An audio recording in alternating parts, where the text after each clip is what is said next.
Olá, tudo bem? Se você chegou até aqui, é porque você está buscando maiores informações sobre o PEI, o Plano Educacional Individualizado.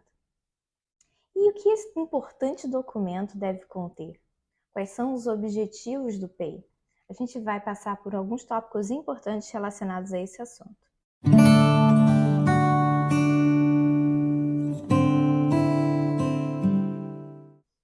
Em primeiro lugar, é importante dizer que o PEI é um direito de todo aluno neurodiverso.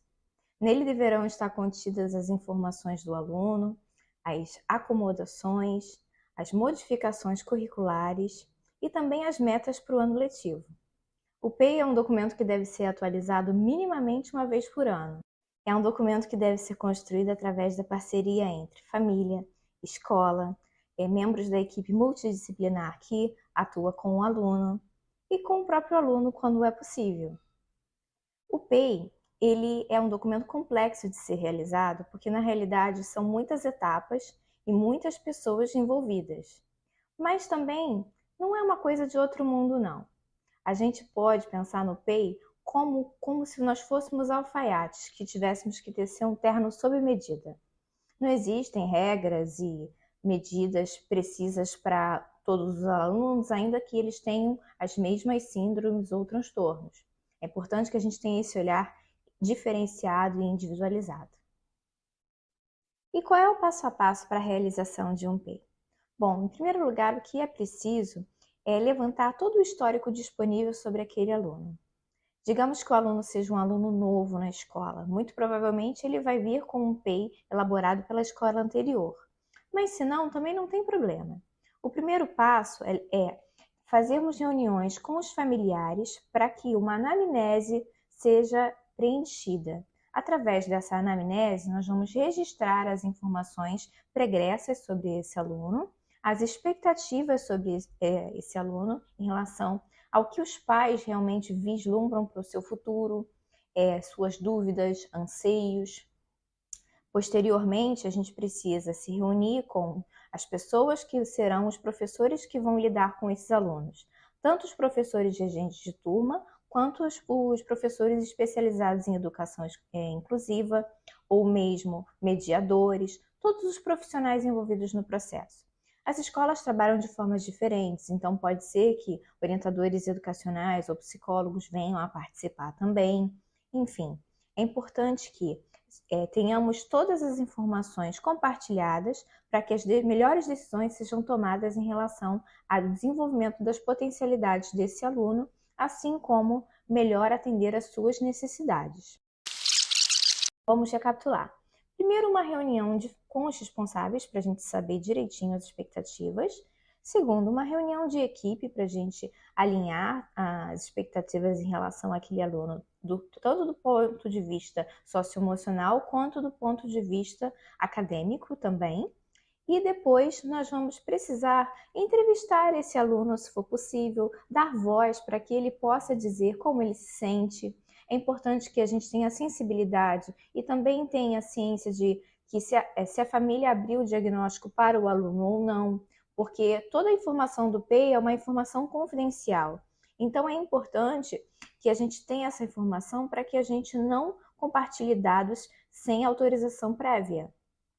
Uma vez que a gente tem essas informações reunidas, é preciso que a gente pense nas metas para o ano letivo de uma forma que seja uma forma realista e mensurável. A gente fala em SMART Goals. Esse assunto vai ficar para um próximo vídeo. Mas seriam metas que possam realmente ser medidas para que a gente saiba se as intervenções e as estratégias que estão sendo implementadas estão sendo efetivas ou não. Então, é muito importante que a gente tenha essa visão a curto, médio e longo prazo. Sempre pensando em quais momentos do ano letivo meu aluno vai ter que ter atingido aquela meta ou outra. Uma das maiores dificuldades que os professores têm é quando a elaboração do PEI ela se dá a partir do segundo segmento do ensino fundamental. Até o primeiro segmento, nós temos menos professores e é mais fácil poder alinhar as expectativas. Quando temos vários profissionais lidando com aquele aluno e várias condições diversas, É um pouco complicado a gente alinhar o que o meu aluno é capaz de fazer ou não, mas é possível. É possível através de um trabalho de parceria com o professor de educação especial ou o mediador e também sendo honestos, porque muitas vezes no primeiro momento a gente não vai traçar a melhor estratégia. Mas se a gente tiver boa vontade, conhecimento, embasamento teórico, metodológico, a gente é sim capaz de fazer um bom trabalho. Agora falando sobre as dificuldades de elaborar um PEI. Muitas vezes existem comorbidades que são associadas, né?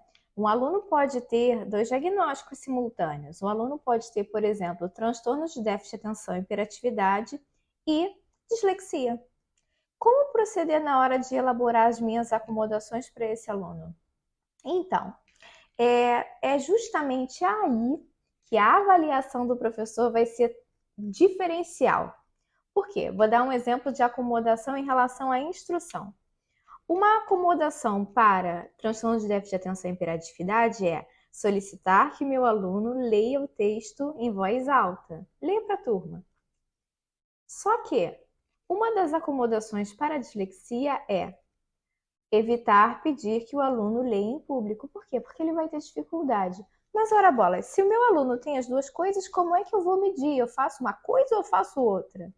Então, somente conhecendo o seu aluno, conversando com ele e entendendo qual é a realidade para que você tome a melhor decisão.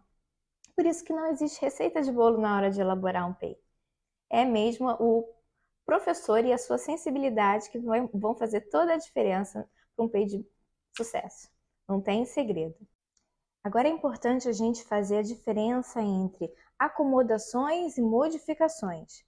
As acomodações, elas estão relacionadas a como meu aluno vai aprender alguma coisa. Quais barreiras eu vou ajudá-lo a superar mediante as estratégias que eu vou desenvolver. Por exemplo, o meu aluno, ele precisa ter menos questões por folha na hora da avaliação. O meu aluno precisa do uso da fonte Open Dyslexic, porque ele tem dislexia. O meu aluno pode fazer questões objetivas com maior facilidade do que questões que ele realmente precise escrever, questões dissertativas. Isso é como. Já as modificações estão relacionadas a modificações no currículo mesmo. O meu aluno, ele está no segundo segmento do ensino fundamental e ele vai estudar equações do primeiro grau, porém ele não vai estudar equações do segundo grau. Já é além da capacidade daquele momento dele. Então, essa é a diferença entre acomodações e modificações. Um norte para poder pensar nas acomodações é classificá-la em 4 tipos principais, que seriam tempo, ambiente, instrução ou ensino e avaliação. Vou dar alguns exemplos. Uma acomodação de tempo seria o fato de o aluno ter prazo estendido para poder entregar trabalhos. Uma acomodação de ambiente seria, por exemplo, sentar-se junto à mesa da professora ou com um colega que seja um bom modelo positivo. Uma acomodação de instrução seria, por exemplo, na hora de escrever no quadro, alternar as linhas em cores diferentes, para evitar que o aluno pule uma linha na hora de copiar. Por exemplo, alunos com dislexia vão se beneficiar dessa acomodação. E em relação à avaliação, por exemplo, fazer as avaliações num ambiente mais silencioso, externo à sala de aula. Enfim, são uma série de estratégias que o professor pode se valer para que o aluno consiga vencer todas as barreiras para o seu aprendizado. Tem muita coisa legal para ser dita sobre o PEI. A gente vai ficando por aqui nesse primeiro vídeo. Eu espero que tenha sido útil e não deixe de me mandar uma mensagem caso você queira trocar alguma ideia, compartilhar alguma experiência, tá bom? Muito obrigada e até breve!